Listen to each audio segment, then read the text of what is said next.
नमस्कार बच्चों, अगर आप क्लास 10th में पढ़ते हैं तो ये वीडियो आपके लिए बहुत ही महत्वपूर्ण होने वाली है, क्योंकि इस वीडियो में हम लेकर आए हैं सामाजिक विज्ञान में राजनीति विज्ञान के चैप्टर फर्स्ट, जिसका नाम है सत्ता की साझेदारी। यानी इस वीडियो में हम इस चैप्टर को बहुत अच्छे प्रकार से समझने वाले हैं। अगर आपने इस चैनल को सब्सक्राइब नहीं किया है तो चैनल को सब्सक्राइब करें। इस वीडियो को पूरा अंत तक ज़रूर देखें, क्योंकि इस वीडियो में हम इस चैप्टर को बहुत ही आसान भाषा से समझने वाले हैं। क्योंकि बहुत सारे बच्चों की ये समस्या है कि सत्ता की साझेदारी क्या होता है, या बेल्जियम या श्रीलंका क्या है, तो इसे हम बहुत अच्छे प्रकार से समझने वाले हैं। यानी वीडियो को पूरा अंत तक ज़रूर देखेंगे, जिससे इस चैप्टर को आप बहुत ही आसान भाषा में समझ सकें, क्योंकि चित्रों के माध्यम से आपको समझाया गया है। तो प्यारे बच्चों, सबसे पहले आपको ये करना है कि वीडियो को पूरा अंत तक देखना है और वीडियो को लाइक ज़रूर करें, और लास्ट में कमेंट करके ये ज़रूर बताएं कि आपको ये वीडियो कैसी लगी। अगर वीडियो में कोई कमी रह जाती है तो बताएं कमी में, और कमी में सुधार की जाएगी। तो चलिए हम शुरू करते हैं इस वीडियो को। तो प्यारे बच्चों, आप यहाँ पर देख रहे हैं कि आज हम करने वाले हैं क्लास 10th में सामाजिक विज्ञान में चैप्टर फर्स्ट, जिसका नाम है सत्ता की साझेदारी। सत्ता की साझेदारी का मतलब है क्या है, यानी कि जो सत्ता होती है, यानी कि जो शासन में क्या है, किसी एक व्यक्ति को शासन करने के लिए नहीं कहा जाएगा। यानी इसमें क्या है, आम लोग यानी सबकी साझेदारी क्यों जरूरी है, क्यों जरूरत पड़ गई कि सबको क्या एक साथ लेकर चला जाए। यानी ऐसा क्या हुआ कि शासन में सभी लोगों की सहभागिता जरूरी थी, क्योंकि चैप्टर का नाम ही सत्ता की साझेदारी, यानी कि सभी को एक साथ लेकर शासन को चलाना, यानी कि सबकी सहभागिता जरूरी है सत्ता यानी शासन चलाने के लिए। तो हम इस चैप्टर में किन किन बिंदुओं को देखने वाले हैं। तो इस चैप्टर को जब आप पढ़ोगे तो इसमें सबसे पहले आपको बेल्जियम और श्रीलंका के बारे में पता चलेगा कि बेल्जियम श्रीलंका की जो स्थिति क्या थी, ठीक है। फिर इसके बाद हम देखेंगे कि श्रीलंका में बहुसंख्यकवाद क्या था। यानी कि यहाँ पर जब ने देखा आपने कि श्रीलंका में जो बहुसंख्यकवाद था, जो सिंगली समुदाय के लोग थे, इनका वर्चस्व सबसे ज़्यादा था, यानी कि ये पावरफुल थे। और फिर हम देखते हैं कि बेल्जियम की समझदारी, यानी कि बेल्जियम ने किस प्रकार से समझदारी का परिचय देते हुए अपने यहाँ जो सामाजिक टकराव था उसको उन्होंने कम किया। यानी कि सभी समुदाय के लोग थे, सबको क्या एक तरह का अधिकार दिया, सबको समानता का अधिकार दिया, जिससे क्या है बेल्जियम में जो है श्रीलंका जैसी स्थिति न हो पाई। आगे हम फिर देखेंगे कि सत्ता की साझेदारी क्यों जरूरी, यानी ऐसा क्या क्यों ज़रूरी है कि सत्ता की साझेदारी करनी ज़रूरी है। तो इसको भी इस चैप्टर में हम पढ़ेंगे। सत्ता की साझेदारी के रूप को भी हम देखेंगे, किस प्रकार के रूप हैं। तो चलिए हम शुरू करते हैं अपनी वीडियो को। तो सबसे पहले इस वीडियो को शुरू करने से पहले हम बेल्जियम की कहानी यानी इसकी स्थिति के बारे में देखते हैं कि बेल्जियम में क्या स्थिति थी बेल्जियम की। तो आप सभी जानते हैं जो ये बेल्जियम है, ये यूरोप का एक देश है, छोटा सा देश है। और यह क्या है, क्षेत्रफल में हरियाणा से भी छोटा है। यानी कि जो बेल्जियम जो देश है, यह एक छोटा देश है, कहाँ का, यूरोप का है। और ये क्षेत्रफल की दृष्टि से अगर देखा जाए तो ये हमारे हरियाणा से भी छोटा है।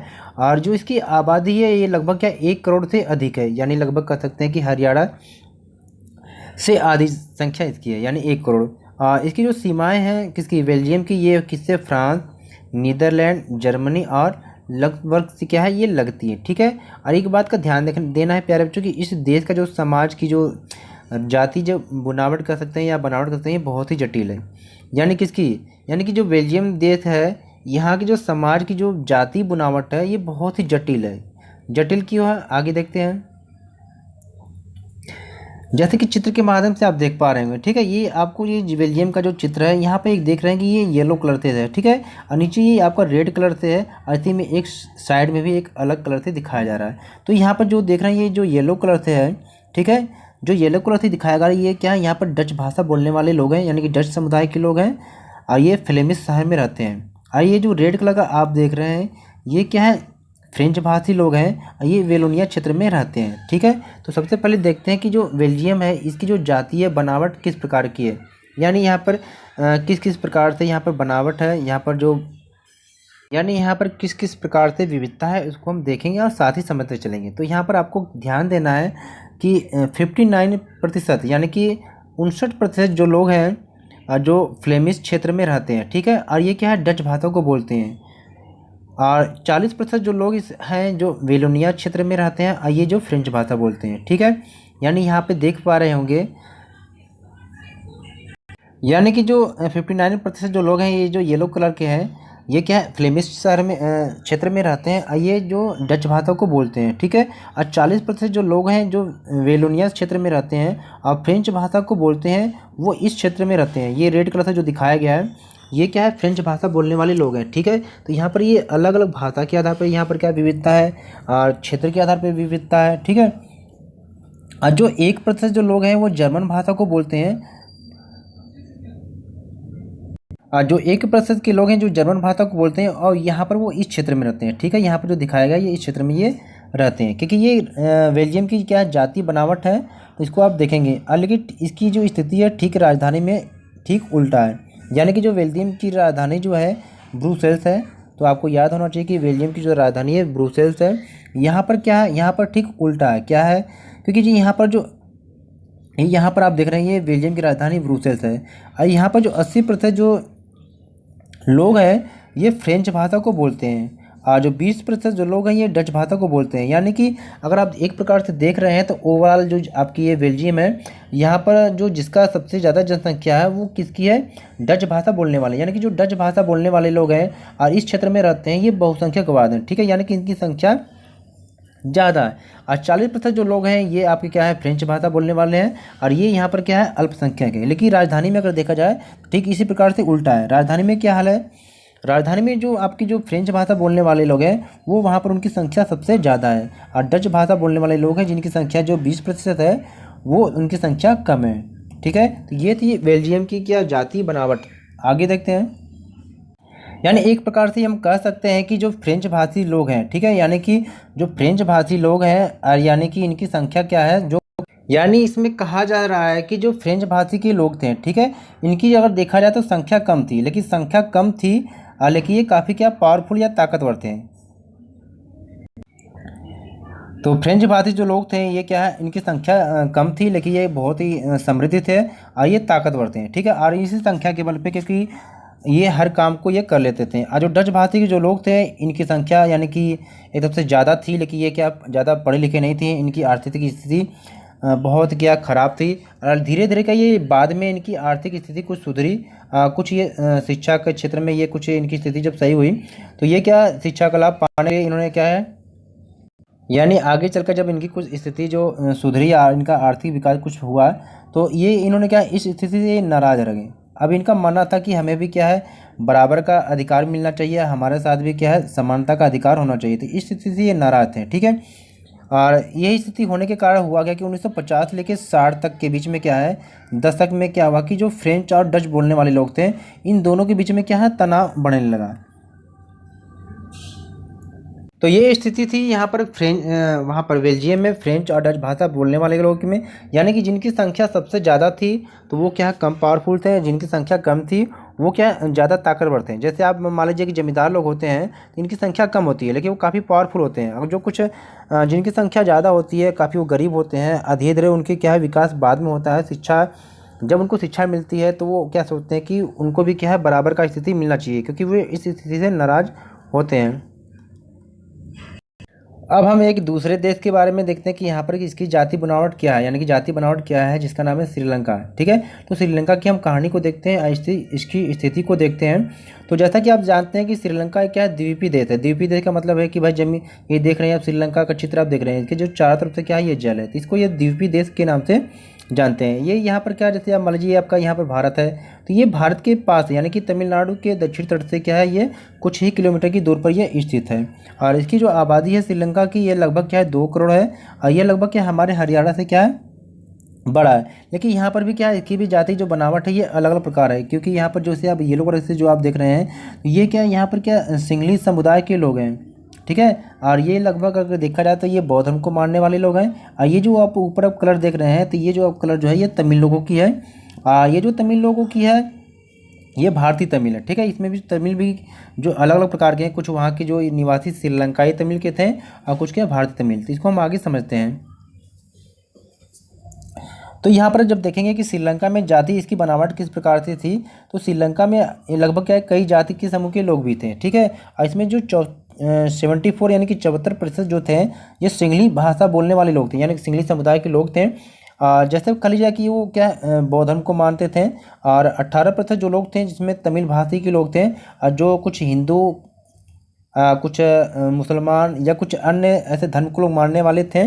और अगर ये कर देखा जाए तो इस 18% में जो संख्या थी 13%, 13% जो तमिल की थी वो श्रीलंका के मूल के थे, और जिसमें से 5% क्या था, ये भारतीय तमिल थे। यानी कि जैसे भारत के लोग क्या है, औपनिवेशिक शासन काल में ये मजदूर के रूप में क्या थे, ये श्रीलंका चले गए थे। तो वहाँ पर क्या उनके जो बच्चे हुए ये वहाँ पर उनकी संख्या क्या 5% है, ठीक है। तो और इसी प्रकार से जो 7% जो लोग हैं ईसाई हैं, ये क्या है, दोनों भाषा को बोलते हैं, यानी कि सिंगली और तमिल दोनों भाषा को ये बोलते हैं। यानी अगर आप कह सकते हैं कि श्रीलंका में जो जाति बनावट है, तो यहाँ पर सबसे ज़्यादा जो पावरफुल है वो कौन है, वो सिंगली है, क्योंकि इसकी संख्या सबसे ज़्यादा है। और हमेशा क्या है, यहाँ पर इनकी ही सरकार चलती है या इनकी ही मनमानी चलती है। और यहाँ पर क्या है, तमिल के साथ भेदभाव होता है, इनको समानता का अधिकार नहीं दिया जाता है, जिस कारण से क्या है, तमिल क्या है, ये अपनी समानता के अधिकार को, या कह लीजिए कि जो यहाँ पर क्या श्रीलंका में हुआ था कि सिंगली भाषा को राजभाषा घोषित कर दिया गया था। तो इस प्रकार से तमिल क्या है, ये भी अपने भाषा को राजभाषा घोषित कराने के लिए संघर्ष करते रहे, लेकिन ऐसा कुछ हो ना सका, जिस कारण से क्या है, सिंगली और तमिल में ये क्या शुरू से लेकर अंत तक क्या टकराव दोनों के बीच में होता रहा। आगे हम देखते हैं। तो यहाँ पर आपको दिखाया जा रहा है कि जो, तो इस चित्र में आप एक बार देख लेंगे, जो ये येलो कलर से आपको दिखाया गया है, तो ये सिंगली समुदाय के लोग हैं जो क्या है, बौद्ध धर्म को मानते हैं। यानी कि अगर इस पे देखा जाए तो भाषाई आधार पे यहाँ पर क्या है, विविधता है, और क्षेत्रीय आधार पे भी विविधता है। और ये जो आप देख रहे हैं ऑरेंज कलर का ऊपर देख रहे हैं, ये तमिलों की संख्या है। और ये तमिल वे लोग हैं, ये तमिल वे लोग हैं जो भारत से यहाँ पर आके बस गए थे। और ये जो डार्क कलर आप देख रहे हैं, ये मुसलमान लोग हैं, ठीक है। तो यहाँ पर कुछ इस प्रकार से है, सॉरी, कुछ इस प्रकार से यहाँ पर ध्यान देखेंगे। ये जो येलो कलर का है, ये आपका तो सिंगली समुदाय के लोग हैं, ठीक है। और ये जो ऑरेंज कलर का दिखाई दे रहा है, यहाँ पर थोड़ा सा मिस्टेक हो गई है, तो ये आपके श्रीलंकाई तमिल के लोग हैं, ठीक है। यहाँ पर थोड़ा सा मिस्टेक हो गया, ध्यान रखेंगे, ये श्रीलंकाई तमिल है। और ये जो आपको डार्क कलर दिख रहा है, ये क्या भारतीय आपके तमिल है, ठीक है। और ये जो आपको छोटे छोटे बूंदी बूंदी दिखाई दे रहा है, ये आपके क्या मुसलमान लोग हैं, ठीक है। तो ये यहाँ पर क्या है, श्रीलंका में जाति बनावट है। इस प्रकार से अगर देखा जाए तो श्रीलंका में जो बहुसंख्यकवाद था, ये क्या था। तो श्रीलंका में जो बहुसंख्यकवाद, यानी कि जिसकी संख्या जहाँ पर ज़्यादा होती है उसे हम बहुसंख्यकवाद कहते हैं, जहाँ पर संख्या कम होती है उसे हम अल्पसंख्यकवाद के नाम से जानते हैं। तो यहाँ पर सबसे पहले यहाँ पर है कि जो 1948 में श्रीलंका क्या एक स्वतंत्र राष्ट्र बना था। 1948 में श्रीलंका एक स्वतंत्र राष्ट्र बना था। और सिंगली समुदाय की जो नेताओं ने, इन्होंने क्योंकि इनकी संख्या ज़्यादा थी, तो इन्होंने क्या किया कि अपने बल पर इन्होंने क्या किया, शासन को क्या अपने अधिकार में ले लिया। यानी कि सिंगली समुदाय के लोगों की संख्या सबसे ज़्यादा थी, तो यहाँ के जो नेता थे सिंगली समुदाय के लोग, इन्होंने क्या किया कि अपनी संख्या के बल पर क्या जो शासन को इन्होंने अपने हाथ में ले लिया, और जिस प्रकार चाहते थे उस प्रकार से ये क्या है, कंट्रोल करते थे। और इसी कारण क्या हुआ था कि एक बार संविधान में, श्रीलंका के संविधान में चेंज हुआ, और 1956 में एक कानून बनाया गया, ठीक है। इस कानून जो बनाया गया तो इसमें क्या कहा गया कि जो सिंगली थी इसको क्या राजभाषा का दर्जा दे दिया गया। यानी ऐसा क्या हुआ कि जो सिंगली राजभाषा थी इसको क्या है, पूरे श्रीलंका की राजभाषा घोषित कर दिया गया। यानी अगर ऑफिशियल लैंग्वेज ये सिंगली हो गई, जो भी कार्य होगा तो सिंगली भाषा में किया जाएगा। यानी अगर तमिल भाषा बोलने वाले लोग हैं उनको कोई क्या वैल्यू नहीं दिया जाएगा, ठीक है, यानी उनकी अनदेखी की जाएगी, जिससे क्या तमिल जो लोग थे ये काफ़ी नाराज़ थे। और इसी के साथ साथ क्या विश्वविद्यालय और जो सरकारी नौकरियां थी, और यहीं तक नहीं हुआ, जो विश्वविद्यालय और जो सरकारी नौकरियां थी इनमें भी क्या है कि जो सिंगली लोग थे इनको क्या है प्राथमिकता मिलने लगी। यानी कि नौकरी में भी क्या इनको क्या सबसे पहले इनको ही भर्ती देते थे। अगर तमिल के लोग जाते थे तो कहते थे नहीं नहीं नहीं, आप तो इस योग्य हो नहीं, आपको नौकरी नहीं मिलने वाली। यानी जो विश्वविद्यालय हो गया या सरकारी नौकरियां हो गई, उसमें भी क्या सिंगलियों को भी क्या सबसे पहले प्राथमिकता दी जाने लगी, ठीक है। यानी वहाँ पर भी क्या है, वहाँ पर भी इनके साथ क्या भेदभाव होने लगा। और फिर जो नया संविधान बना था इसमें ये प्रावधान किया गया था कि जो सरकार ये बौद्ध धर्म को क्या करेगी, संरक्षण देगी और क्या बढ़ावा देगी। यानी कि जो श्रीलंका में जो सरकार होगी वो क्या है, बौद्ध धर्म को संरक्षण देगी और इसको क्या है बढ़ावा देगी। तो यहाँ पर इस प्रकार से जो जाति भेदभाव हो रहा है श्रीलंका में सिंगली और तमिलों के बीच में, जिसमें क्या है सिंगली जो समुदाय के लोग हैं इनको क्या हर प्रकार के अधिकार दिया जा रहा है, और जो तमिल लोग हैं इनके साथ क्या भेदभाव हो रहा है, ठीक है। अब जब ऐसे ही चलता रहेगा तो तमिल लोग क्या इन दोनों के बीच में काफ़ी टकराव होगा, तमिल के लोग नाराज़ होंगे। तो इस प्रकार से क्या हुआ कि इस प्रकार के भेदभाव से जो तमिल थे ये काफ़ी नाराज थे, ठीक है। और जिससे अब स्थिति इस प्रकार की हो गई कि जो तमिल थे और जो सिंगली समुदाय के लोग थे, दोनों के बीच में क्या तनाव बढ़ने लगा और की स्थिति कुछ गृह युद्ध की हो गई, ठीक है। फिर श्रीलंका जो तमिल के लोग थे, इन्होंने क्या किया कि अपने लेवल पे इन्होंने कुछ राजनीतिक पार्टियां बनानी शुरू की और इन्होंने क्या कि अपनी कुछ मांगों को भी पूरा करने के लिए संघर्ष करते रहे। इनकी मांग क्या थी कि हमें कुछ इनकी मांग थी यहाँ पर निम्न प्रकार की। तो मांग इनकी सबसे पहले ये थी कि भाई तमिल को भी क्या राजभाषा का दर्जा दिया जाए, यानी इनका मानना था कि जिन क्षेत्रों में तमिल समुदाय के लोग रहते हैं उनको क्या उन क्षेत्र में भी एक स्वतंत्रता का अधिकार मिले, क्षेत्रीय स्वतंत्रता की, वहाँ पर वो अपने क्षेत्र में भी सरकार बना सके अपने समुदाय के लोगों के लिए और अपने समुदाय के लोगों के लिए वो शासन व्यवस्था चला सके। और फिर उन्होंने क्या कहा था कि मुझे कि तमिल को भी राजभाषा का दर्जा दिया जाए, जिस प्रकार से सिंगली को राजभाषा का दर्जा दिया जा रहा है, इस प्रकार से क्या तमिल को भी राजभाषा का दर्जा दिया जाए। और तीसरी मांग थी इनकी कि बस शिक्षा में, रोजगार में भी क्या इनको भी क्या है मौका दिया जाए, यानी कि सरकारी नौकरियों में भी इनको भी क्या है वहाँ पर आने के लिए मौका दिया जाए और शिक्षा के क्षेत्र में भी दोनों इनको भी क्या समानता का अधिकार दिया जाए। ये तो इनकी मांगें थी, लेकिन इनकी मांगों को कितना तक माना गया या ठुकरा दिया गया। तो इनकी जो मांग थी तो इसमें क्या किया गया कि जो तमिल की जो मांग थी, क्योंकि इनकी मांग थी कि जो तमिल जहाँ पर रहते हैं, जिन क्षेत्र में रहते हैं, आपको चित्र दिखा रहे हैं हम, तो जो तमिल थे ना, इनकी मांग थी ये जो उनका जो क्षेत्र है यहाँ पर जो ये फैले हुए हैं, इनका मांग थी कि हम लोग क्या है अपने क्षेत्र में एक अपनी सरकार बनाएंगे और यहाँ की जो शासन व्यवस्था है खुद हम यहाँ पर देखेंगे, ठीक है। तो जिससे क्या है ये इन बातों को क्या है, तो जो इनकी मांग थी इनकी मांगों को क्या है सीधे सीधे क्या है मना कर दिया गया और जिसका परिणाम ये हुआ कि अब ये नाराज होने लगे, ठीक है। और 1980 के दशक के बीच में क्या है उत्तर पूर्वी यानी जो उत्तर पूर्वी जो श्रीलंका में जो स्वतंत्र तमिल ईलम थी, इनकी क्या है सरकार बनाने की मांग उठने लगी, यानी कि ये क्या करने लगे अब अपने क्षेत्र में क्या है एक अलग सरकार की मांग करने के लिए यानी बनाने के लिए क्या ये अपना संगठन बनाने लगे। यानी कि अब इनका मानना था कि नहीं, अब तक तो हमें क्या है अपने क्षेत्र में जो है एक सरकार बनाने की मांग थी, लेकिन अब क्या है ये अपने क्षेत्र में क्या एक अलग प्रकार के यानी कि कह सकते हैं कि अपने आप को ये अलग देश की मांग ये करने लगे कि हम एक अपना अलग संगठन बनाएंगे। और फिर क्या हुआ कि श्रीलंका में जो दो समुदाय थे, यानी कि जैसे कि अभी आपने देखा सिंगली और तमिल, इन दोनों के बीच में मनमुटाव होने लगा और अविश्वास जो होने लगा, तो एक तरफ से ये बहुत बड़े टकराव का रूप ले लिया, जिसके कारण क्या हुआ कि स्थिति कुछ इस प्रकार से हुई गृह युद्ध की, यानी आपस में दोनों के बीच में टकराव होने लगा, लड़ाई झगड़े होने लगे, जिस कारण से क्या हुआ कि भाई दोनों पक्षों को नुकसान हुआ, जिसके कारण क्या हुआ कि जो हज़ारों लोग थे मारे भी गए थे। जब दोनों के बीच में जब लड़ाई होंगे झगड़े होंगे तो बहुत सारे लोग क्या मारे गए और कुछ ऐसे इतने परिवार के लोग थे जो क्या है घर से बेघर हो गए, यानी कि वो शरणार्थी हो गए।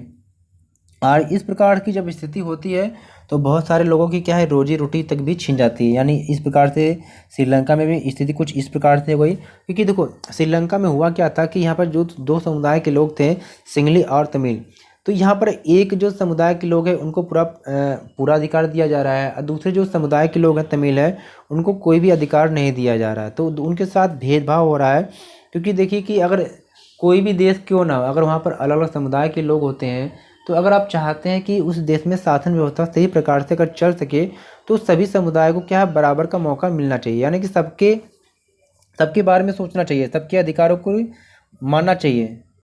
तो सभी समुदायों को क्या है बराबर का अधिकार मिलना चाहिए, जिससे क्या है सभी समुदाय आपस में मिलजुल कर क्या है उसमें रह सकते हैं। तो श्रीलंका में कुछ उल्टा ही हुआ। श्रीलंका में क्या हुआ कि जिसकी संख्या सबसे ज़्यादा थी यानी कि सिंगली की, उसको क्या है पूरा अधिकार दिया गया, और जिसकी संख्या कम थी तमिल, उससे क्या है अधिकार कम दिया गया और उनके साथ काफ़ी भेदभाव हुआ, जिसके कारण से क्या वो क्या है आंदोलन करने लगे और एक अलग क्या है संगठन बना के सरकार की मांग करने लगे, जिसके कारण दोनों लोगों के बीच में कई लोग जब लड़ाई हुआ या गृहयुद्ध हुआ, ऐसी स्थिति जब हुई तो बहुत सारे लोग मारे गए इसमें, और बहुत सारे ऐसे भी लोग हुए थे जो घर से बेघर हो गए और कितने लोगों की क्या है रोजी रोटी तक भी छिन गई। लेकिन एक ऐसा भी देश था जो बेल्जियम था, उन्होंने अपने देश में भी देखा कि यहाँ पर भी जो जाति बनावट थी ये कई समुदाय के लोग यहाँ पर हैं, लेकिन बेल्जियम ने क्या किया कुछ समझदारी का परिचय दिया है, जिसके कारण से क्या है श्रीलंका जैसी स्थिति क्या है बेल्जियम में नहीं हो पाई, क्योंकि इन्होंने क्या है, सबको बराबर का हक दिया, सभी समुदाय को क्या है, समानता का अधिकार दिया, जिससे क्या है कि यहाँ पर कोई ऐसी मनमुटाव, लड़ाई झगड़े या आंदोलन जैसी स्थिति नहीं हो पाई। तो चलिए देखते हैं। और यहाँ पर आप देख रहे हैं कि बेल्जियम ने एक समझदारी का परिचय दिया था, और इस समझदारी का परिचय देते हुए इन्होंने 1970 से लेकर 93 के बीच में ये अपने संविधान में 4 बार संशोधन किए। संशोधन का मतलब है कि समय और परिस्थिति के अनुसार क्या है, संविधान में समय समय पर क्या बदलाव होते रहते हैं। तो ये संशोधन बेल्जियम के संविधान में क्यों किया गया, जिससे किसी भी समुदाय को क्या है, बेगानापन ना लगा कि भाई हम इस समुदाय, इस देश में रह रहे हैं और हमारे लिए कोई कानून नहीं बना है या हमको बराबर का अधिकार नहीं मिल रहा है। तो अगर सबको बराबर का अधिकार दिया जाएगा तो उनको लगेगा कि यार ये भी हमारा ही देश है। अगर आप किसी के साथ भेदभाव कर रहे हैं तो उनको खुद लगेगा कि हम अपने देश में अजनबी हैं। ठीक है, अब हुआ क्या यहाँ पर, तो उन्होंने क्या किया, बेल्जियम ने कि टकराव को कम करने के लिए बेल्जियम ने कुछ इस प्रकार के कदम उठाए कि जिससे क्या है कि बेल्जियम में सब आपस में मिलजुल कर रहें और टकराव न होने पाए। तो सबसे पहले उन्होंने जो सत्ता को क्या है, 4 भागों में डिवाइड किया। तो सबसे पहले उन्होंने की एक केंद्र सरकार, ठीक है, तो सबसे पहले केंद्र में एक सरकार बनाई जिसमें क्या है, डच व फ्रेंच भाषी जो बोलने वाले थे, इनकी मंत्री की जो संख्या इन्होंने समान रखी, यानी कि जो सेंट्रल में एक सरकार बनाई जो पूरे बेल्जियम के लिए होगी, और उसमें जो फ्रेंच और डच है दोनों को क्या बराबर का अधिकार मिला। ठीक है, सबसे बड़ी बात उनकी ये थी। और उन्होंने एक काम और भी किया कि केंद्र सरकार की जो अनेक शक्तियाँ थी, दूसरा काम उन्होंने किया कि जो केंद्र सरकार की जो अनेक शक्तियाँ थी उन्होंने केवल अपने पास ही नहीं रखा कि नहीं जो सारी जो पावर हम अपने पास रख लें। उन्होंने क्या है, एक दूसरे स्तर की जो सरकार थी, यानी कि सारी शक्तियों को उन्होंने क्या किया कि देश के जो 2 अलग अलग इलाके थे, यानी कि जो 2 अलग अलग इलाके थे, जिसको आप कह सकते हैं कि एक तो ये आपका हो गया ये इलाका, ठीक है, और एक इलाका आपका ये हो गया, यानी यहाँ पर जो आपके जो भाषा बोलने वाले डच थे, ये आपकी फ्रेंच भाषा बोले, दोनों को अलग अलग अधिकार दे दिया कि आप अपने क्षेत्र में शासन व्यवस्था को चलाइए और ये आप अपने क्षेत्र में शासन व्यवस्था को चलाइए और यहाँ की व्यवस्था को आप देखिए। ठीक है, जब इस प्रकार की व्यवस्था की जाएगी तो वहाँ पर क्या टकराव की स्थिति नहीं होने पाएगी। जैसे भारत में भी कुछ इस प्रकार से ही आप देखते हैं कि पूरे भारत के लिए क्या एक अलग प्रकार की सरकार होती है, केंद्र सरकार, ठीक है, जिसको क्या है प्रधानमंत्री नरेंद्र मोदी के द्वारा कि पूरे देश की शासन व्यवस्था को देखा जाता है। ठीक है, और इसी प्रकार से भारत में भी अलग अलग राज्य हैं जिसको प्रांत भी कह सकते हैं, तो प्रांत को भी कुछ अधिकार दिया जाता है कि वो अपने क्षेत्र में क्या है वहाँ की शासन व्यवस्था को देखें। तो इस प्रकार से क्या होता है कि केंद्र और राज्य आपस में मिलकर क्या है सरकार को चलाती हैं और टकराव की स्थिति बहुत कम होती है। तो बेल्जियम ने कुछ इसी प्रकार से किया था। तो उन्होंने अब कुछ शक्तियाँ उन्होंने क्या किया कि जो 2 इलाके थे, डच भाषा वाले लोग और फ्रेंच भाषा वाले लोग, तो उनको दे दिया, जिसको हम कह सकते हैं कि क्षेत्रीय सरकार। यानी इन्होंने 2 प्रकार की सरकार बनाई, एक तो केंद्र सरकार, ठीक है, और एक क्षेत्रीय सरकार। और तीसरे स्तर पर उन्होंने ब्रुसेल्स, यानी कि जैसे एक राजधानी थी ब्रुसेल्स, वहाँ पर उन्होंने क्या किया कि भाई वहाँ पर जो जाति बनावट है वहाँ पर भी क्या अलग अलग है। ठीक है, तो उन्होंने सोचा कि भाई ब्रुसेल्स में भी एक अलग प्रकार की सरकार होनी चाहिए और वहाँ पर भी क्या है दोनों समुदाय को भी क्या है समान प्रतिनिधित्व मिलना चाहिए। ठीक है, जैसा कि देख रहे चित्र में ये ब्रुसेल्स है, तो अब उन्होंने क्या किया कि भाई ब्रुसेल्स में भी एक अलग सरकार होनी चाहिए और यहाँ पर भी क्या है दोनों लोगों को भी क्या समानता का अधिकार मिलना चाहिए। यानी कि यहाँ पर डच भाषा के भी लोग रहेंगे, इनका प्रतिनिधित्व होगा, और फ्रेंच भाषा के लोग होंगे, जिस प्रकार से क्या है टकराव की स्थिति न हो पाई।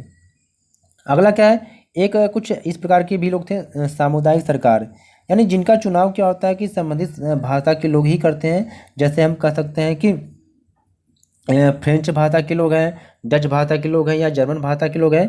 तो यहाँ पर कुछ इस प्रकार से व्यवस्था की गई कि जो ये डच भाषा के लोग हैं या जो ये फ्रेंच भाषा के लोग हैं, ये जो आपकी जर्मन भाषा के लोग हैं, तो ये अपने क्षेत्र में क्या करेंगे, जब कोई संस्कृति के मामले हो या भाषा से संबंधित है या शिक्षा से संबंधित जो मामले हैं, इन सारे मुद्दों को वो खुद अपने लेवल पे क्या सुलझाएंगे। जैसे मान लीजिए हर भाषा के या हर समुदाय के जो लोग हैं, इनकी जो संस्कृति अपनी अलग अलग है, पहनावा इनका अलग है, खान पान अलग है और इनकी भाषा अलग है। ठीक है, और इनके जो धर्म अलग अलग हैं। तो ये क्या है, ये समुदाय की सरकार क्या करेगी, ये अपने समुदाय के लोगों की एक अलग सरकार बनाएगी और वहाँ की जो सारी समस्या हैं उनको देखेगी कि उसकी संस्कृति क्या है, उसकी जो भाषा क्या है, वो किस प्रकार से अपने समुदाय के लोगों को शिक्षा देना चाहते हैं, इन सब सारे मुद्दों को क्या है जो सामुदायिक सरकार थी वो उसको देखेगी।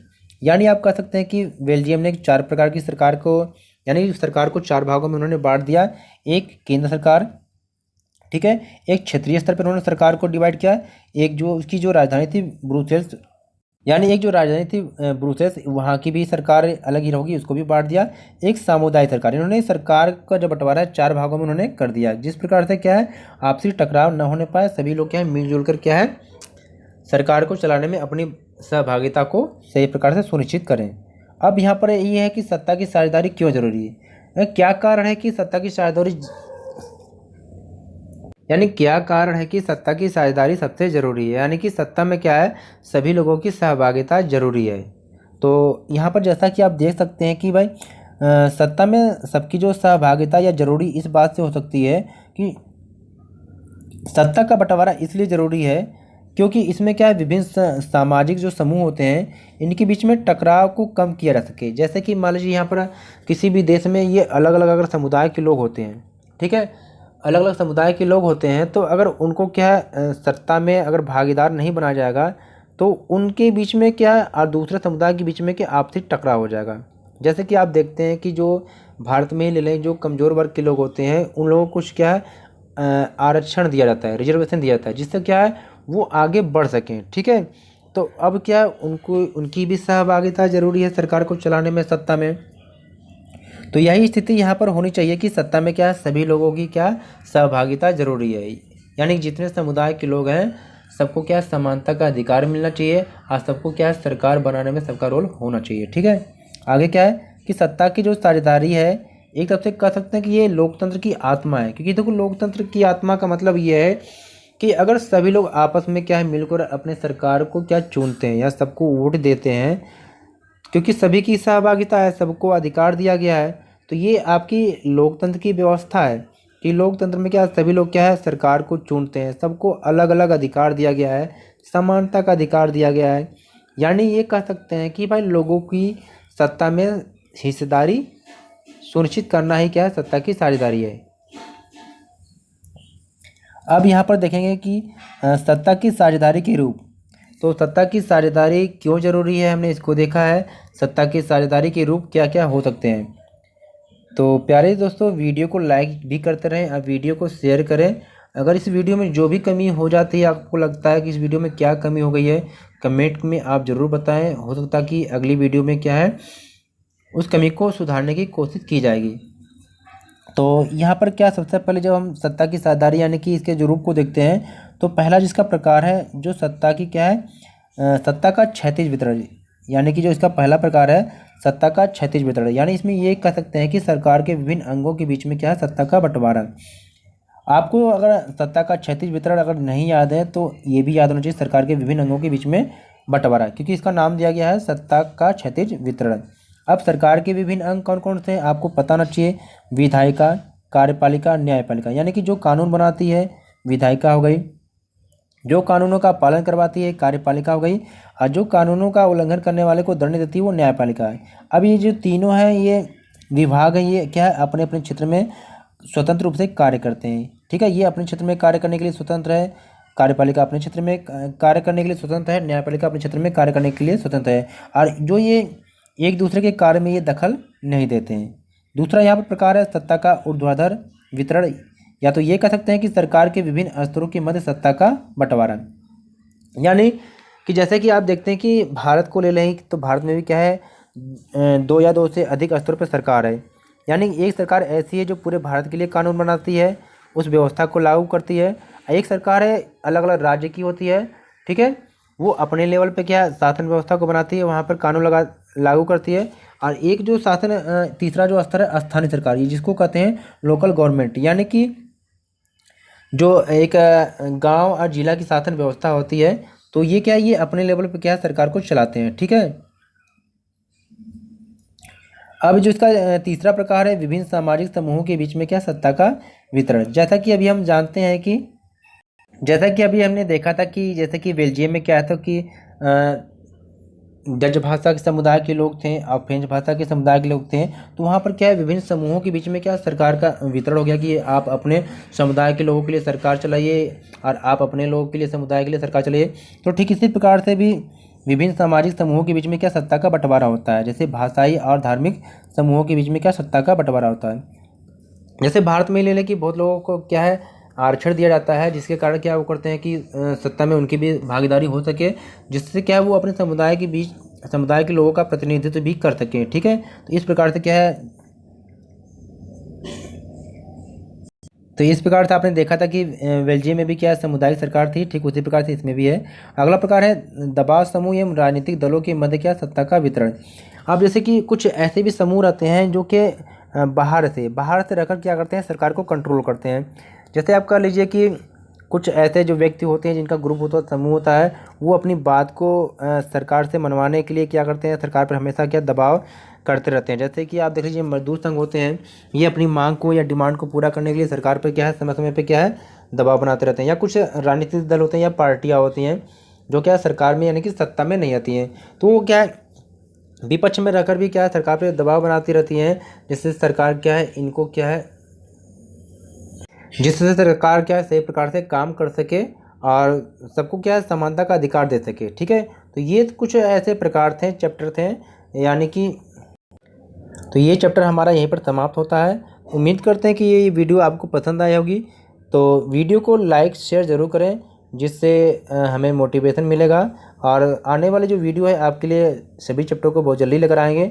तो अगर आपको इसकी PDF चाहिए तो आप क्या है टेलीग्राम ग्रुप से जुड़ सकते हैं हमारे, और हमारे यूट्यूब चैनल को सब्सक्राइब जरूर करें और कमेंट करके ज़रूर बताएं कि आपको ये वीडियो कैसे लगी और वीडियो में क्या कमी थी उसे ज़रूर बताएं। और हमें इंस्टाग्राम पे भी फॉलो कर सकते हैं। ठीक है प्यारे बच्चों, फिर मिलते हैं एक नई वीडियो के साथ, तब तक नमस्कार।